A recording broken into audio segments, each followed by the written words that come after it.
Being a long-haul trucker is lonely, but at 3 a.m., the loneliness turns into something suffocating. Last winter, I was hauling a load through the Nevada desert. There was no moon, no stars, just a void of inky blackness that swallowed my truck whole.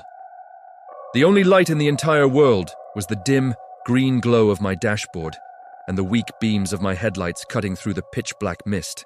Outside those windows, the world had simply ceased to exist. The radio had been dead for hours, until a slow, distorted lullaby began to crawl out of the speakers.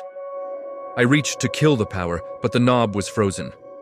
Suddenly, the air inside the cabin turned ice cold, and the shadows in the corners of my eyes seemed to thicken and move.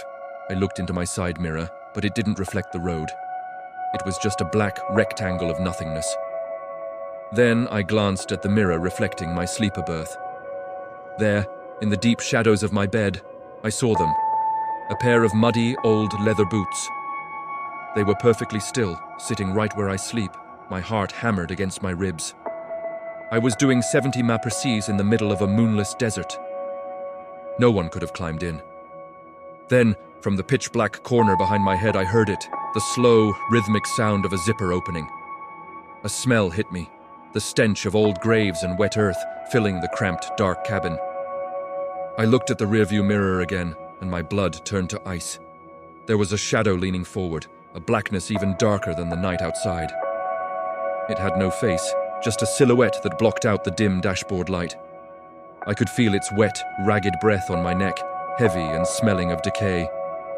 It whispered a name, the name of the driver who vanished on this road years ago. "He's still in the trailer!" it rasped. Suddenly, something massive and unseen began to claw at the roof of the trailer, shaking the entire rig in the dead of night. I slammed the brakes, the tires screaming in the silent desert. I didn't wait for the truck to stop.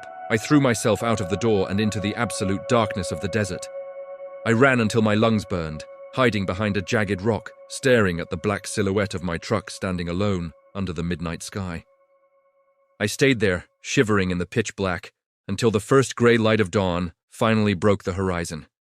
When the sun rose, the truck was empty, but the inside of the steel trailer doors were covered in deep, jagged claw marks. If you're ever driving Route 66 at 3 a.m., don't look in the mirror. Just keep your eyes on the road and pray for the sun.